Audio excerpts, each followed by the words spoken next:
Hello, this video is gonna be about DigitDP. Uh, just a quick recap. अभी रात के 2 बज रहे हैं. I don't really want to spend too much time on it.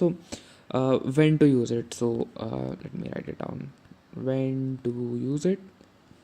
Suppose I'm given an integer a and an integer b. In most problems of DigitDP, at least the ones that I have seen, you will find that the question asks you to find the number of some of these digits between a and b. So it's like a kind of a range query, and these digits, suppose x1 comma x2 comma x3, they have to meet a certain criteria. So in normal situation, what obviously one would do is that they will iterate from a to b, and for every digit they will check whether that digit meets a certain criteria or not. Suppose we have a to b, so loop a to b, and then we will check criteria. So suppose every integer is I, so we will check f of I, and then if that is the case, then we will increase our count, and otherwise we will just continue. So this would be the normal flow, but what DigitDP says is that you don't need to loop for every one of these. What you can do is instead you can use permutations and combinations. Suppose what you have is that suppose you have 12 and 50. I want to take a higher number, 170. So what you would want to do is that um, you have a higher number, right? So I think logically you would want to have three places here, obviously, because you can start here from zero, so you would also cover these two places. So you want to start from the whatever the maximum digit here is, that not start from, but you want to have the number of indices here as that, because what why I said number of indices, because DigitDP tells you, okay, you want to treat your whatever you're building as an sort of an array, not exactly an array, but sort of an array, and on this array you will be using a DP techniques वगैरह वगैरह to generate whatever the hell you want. Suppose you have s1 s2 s3, these are like states, I want to say, but not exactly states. You will build a recursion tree, something like that. From s1 you go to s2 or something like s3. From s2 you go to s4 s5, and if s5 is what you wanted in the criteria, then you return from here. And what you generally return is return 1 from here, because in most of these problems what you would be doing is counting.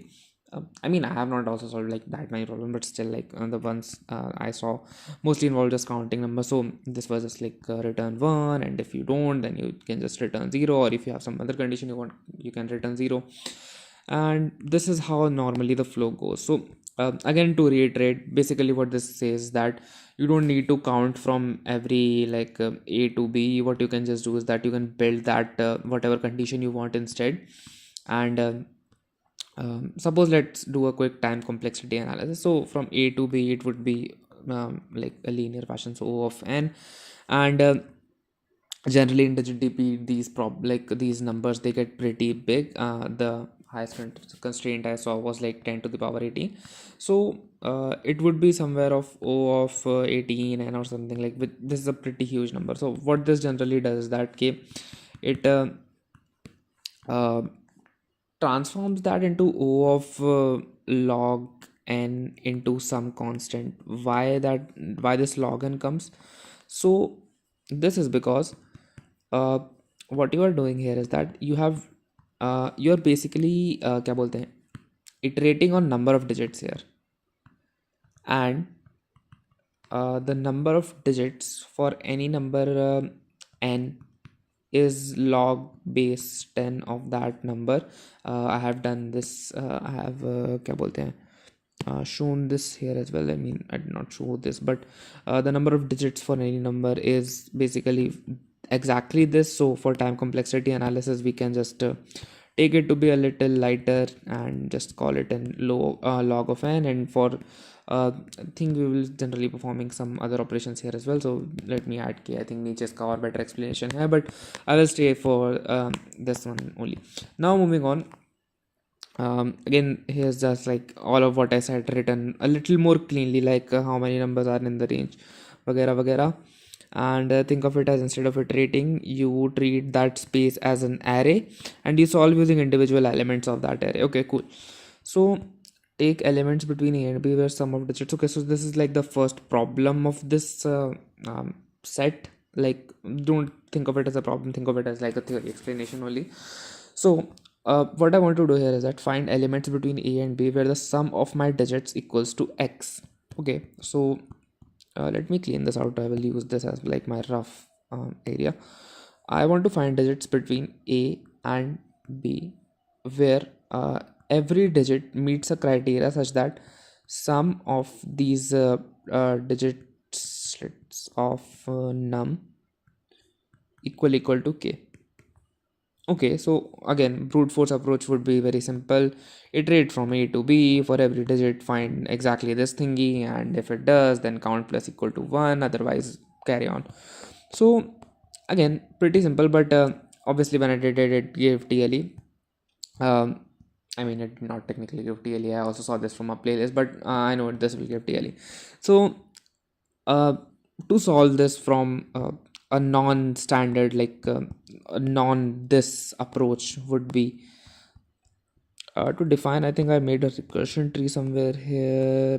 Did I? Yes, I did. It's hella complicated, and even I might need to revise it, but okay, let's go through this one together. Okay, so what I can do is that I can, instead of solving for that, I can define these four, like whatever digits I had in the maximum number. So say I had to go from 0 to 1 1 3 6, and my x was equals to 6 only.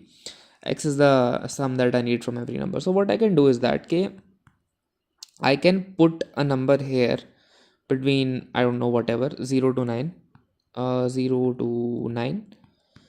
Then for the rest of it, what I can do is that, okay, I want the sum of these to be whatever I put here. So say I put I here, so this would be x minus I, right? So I want to solve for so I put here n here at index n, so 0 1 2 3.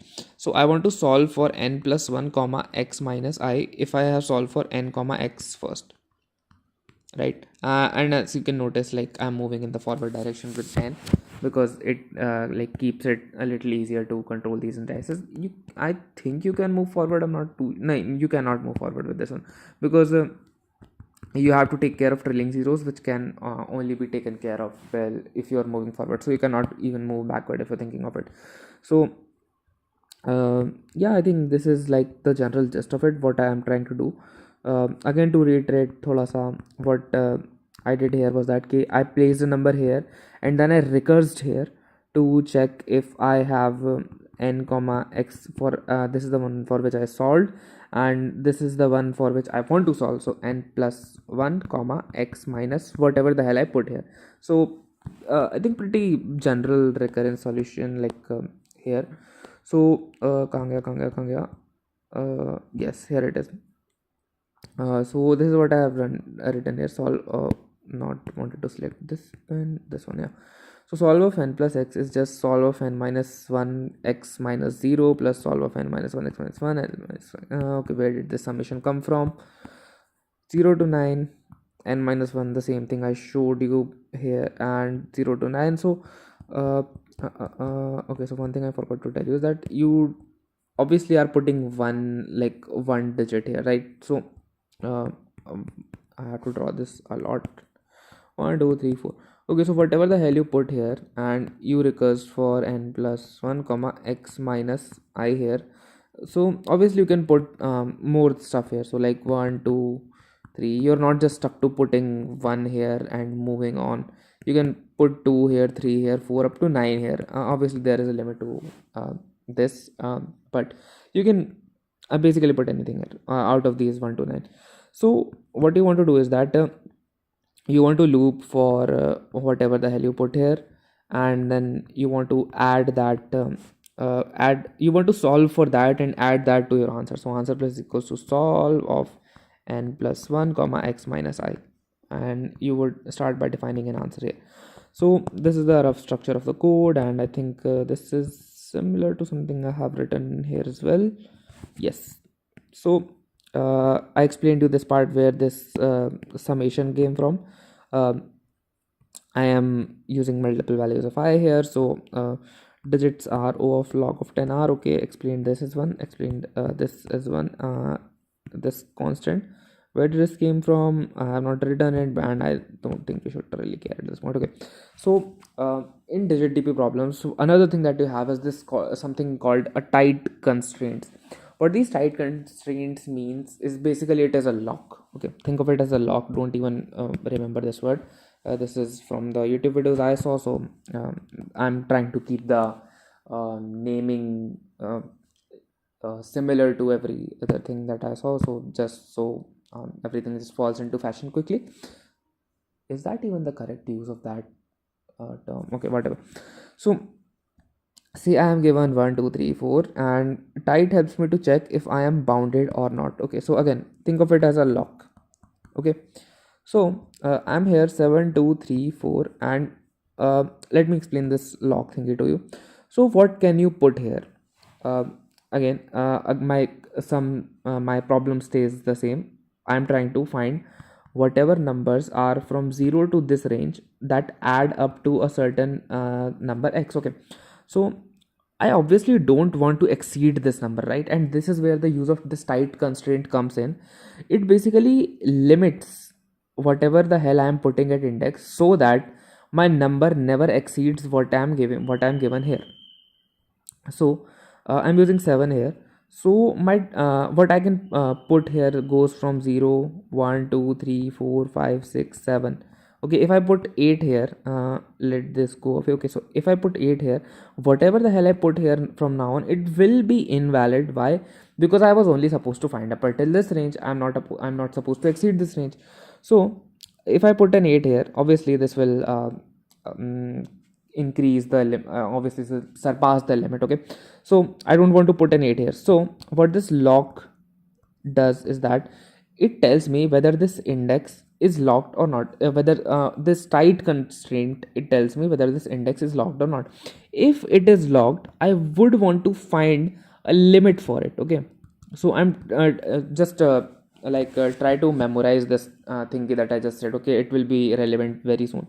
So let me write this.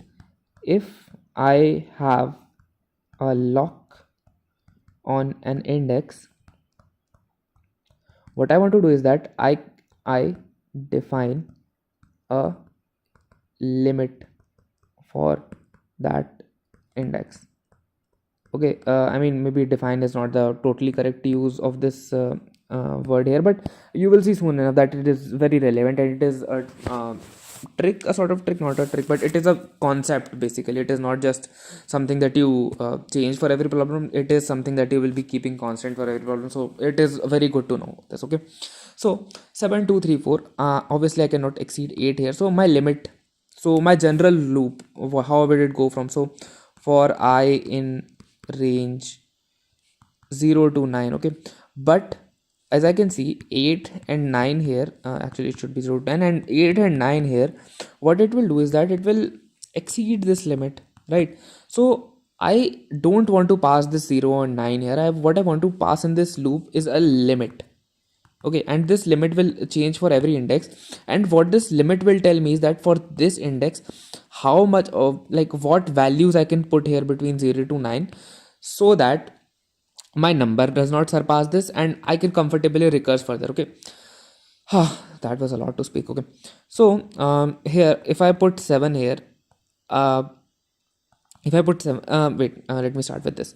If I put 6 here, do I need to lock anything else? No, no, because even if 6, even if I were to put 999 here, nothing will surpass me, nothing will surpass this number. Okay, so if I am putting, if what the hell was that? Okay, mm, go away. Okay, if I'm putting any number less than me, then I can lift the lock.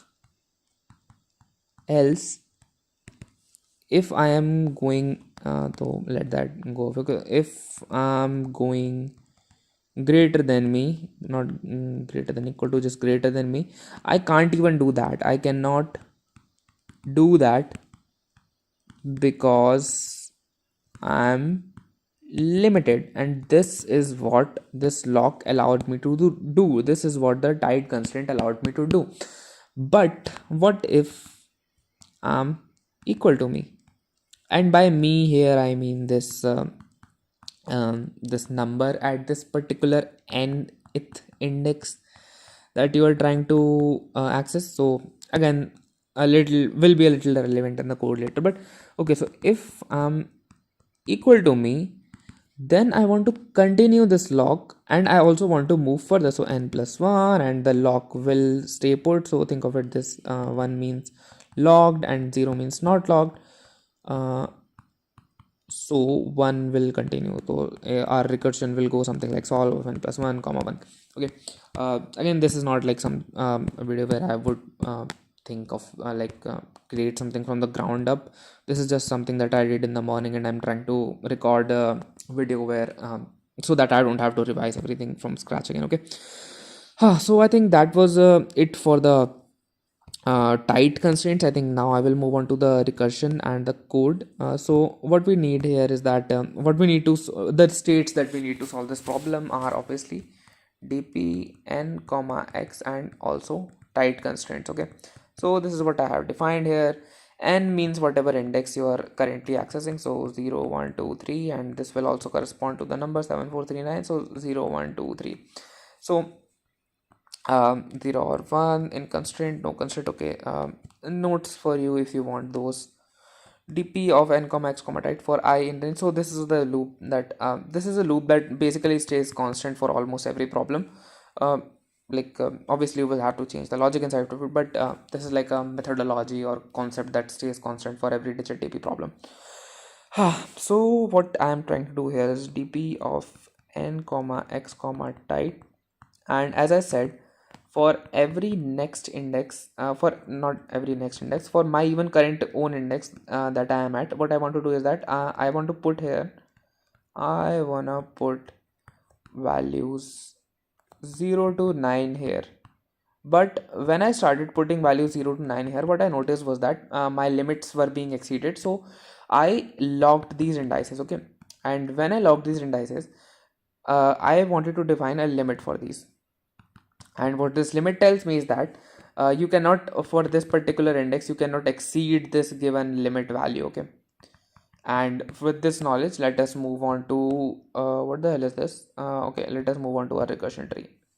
What this page basically tells you is that you cannot move from back to you cannot move from right to left here, left to right. What the hell? Did I just forget left to right or right to left? This is left to right, and you are supposed to move left to right in these problems. You cannot move right to left. Oh my god, I'm so stupid. So this is the recursion tree for solving this problem. I have taken this 0 1 to 1 as my input. So what I am trying to do is find numbers from numbers between 0 and 121, and this includes these. And where my sum is equals to, I think I kept 6 here. Yeah, here it is a parameter. So, and I am putting my sum as equals to 6 here. Okay, and I'm obviously I will start with my tight is equals to 1. So obviously I want to lock this, right? I cannot go away without locking the first index itself.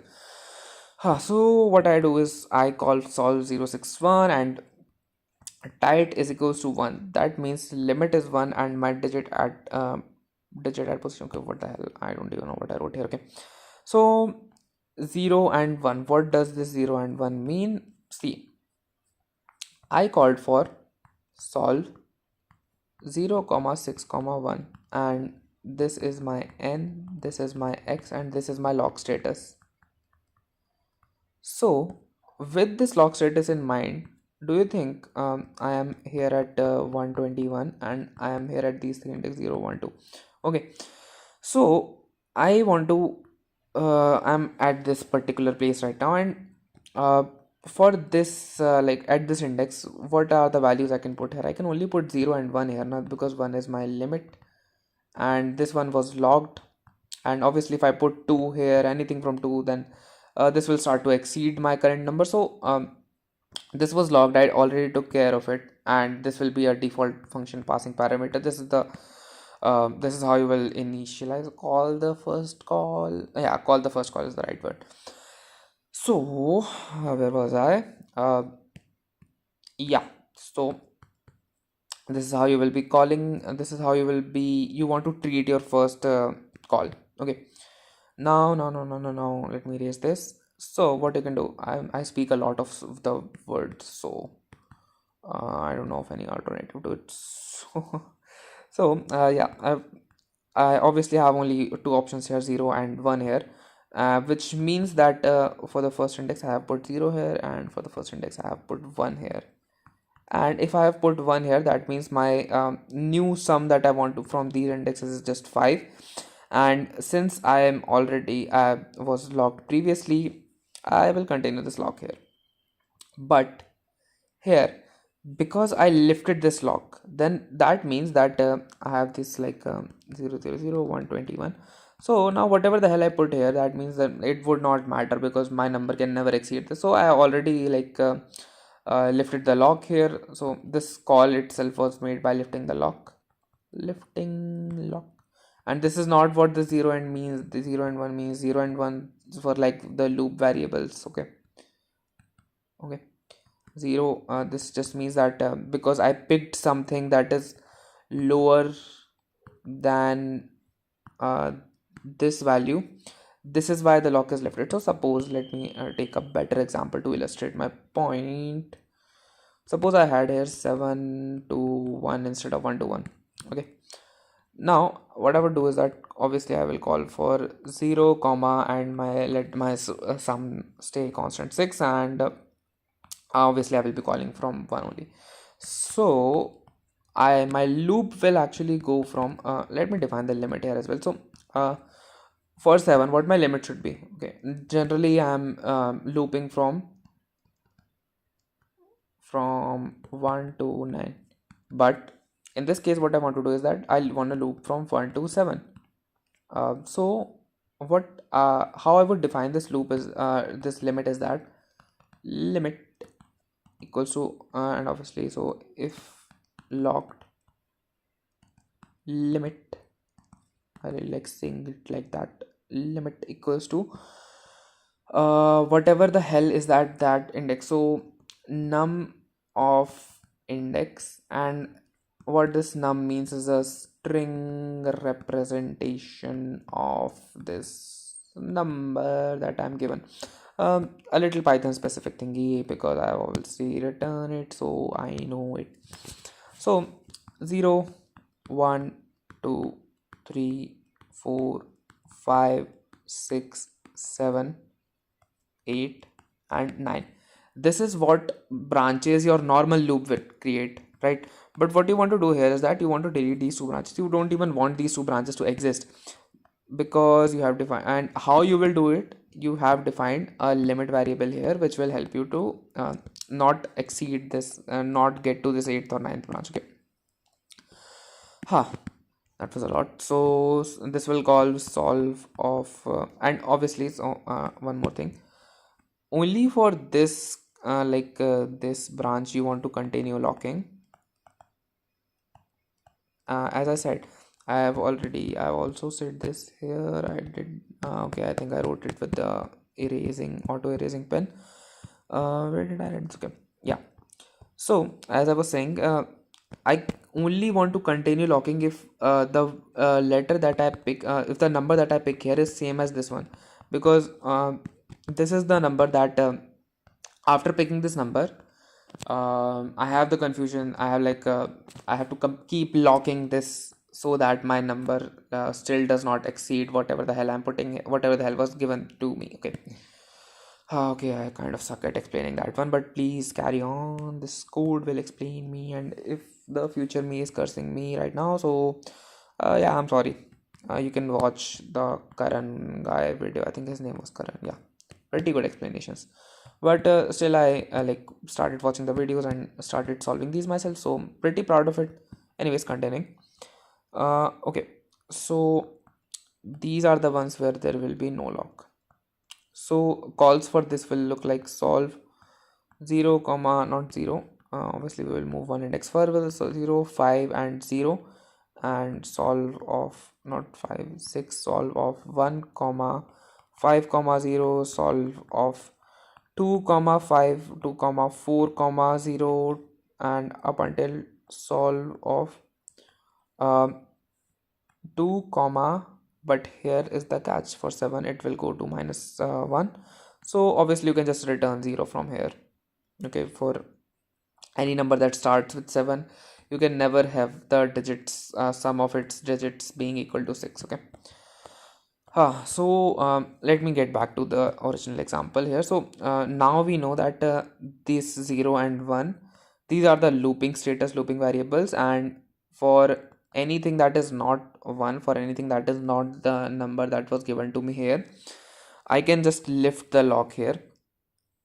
So what the hell is this pan doing? Okay, I'm not really touching it and still it is okay. Now it is not.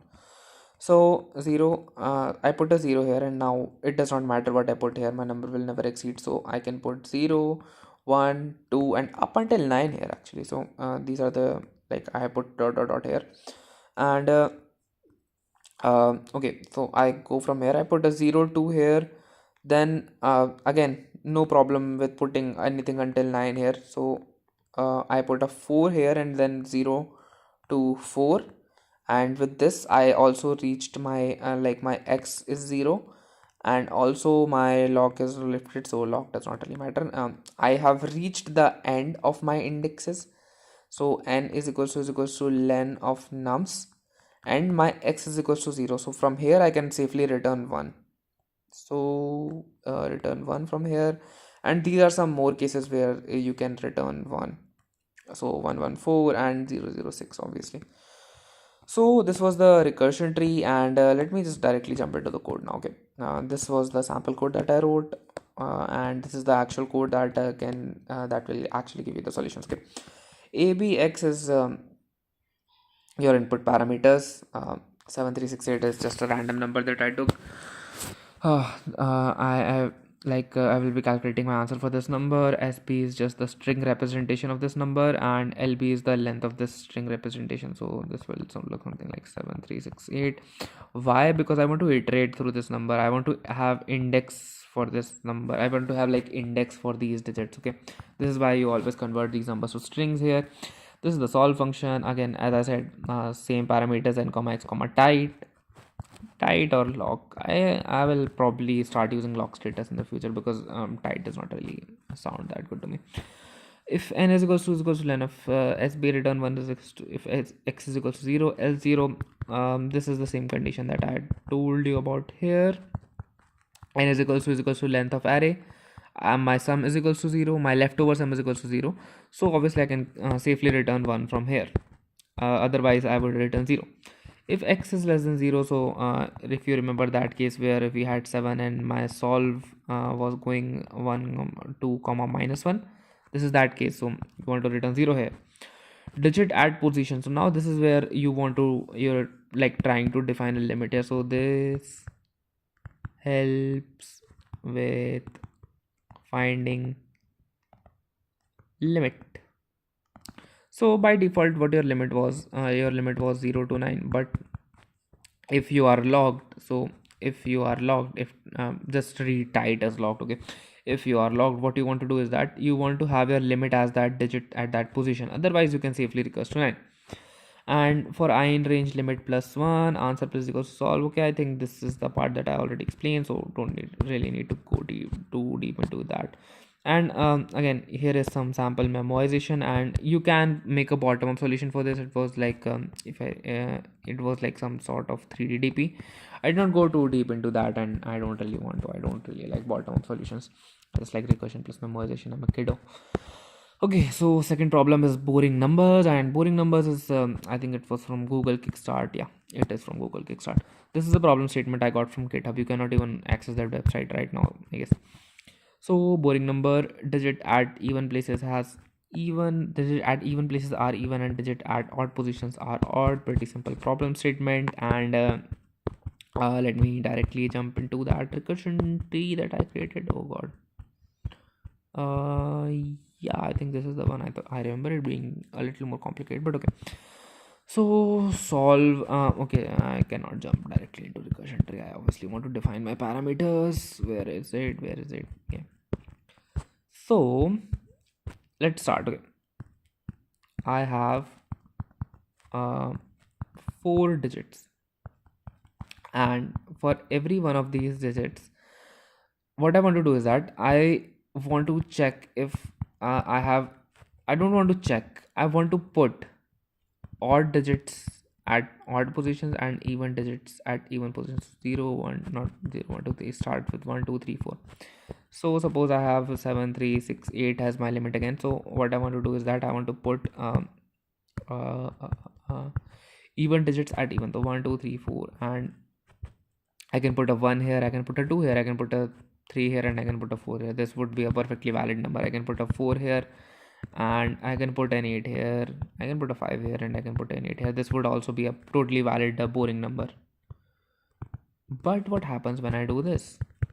0 0 1 2. Is this a valid number? Yes, it is, because these indices, they don't count, they count. So this one is 1 2. This is a totally valid number because uh, for its odd indices, don't think of the, like, stop thinking about these zeros for a minute. Suppose I only had 1 2.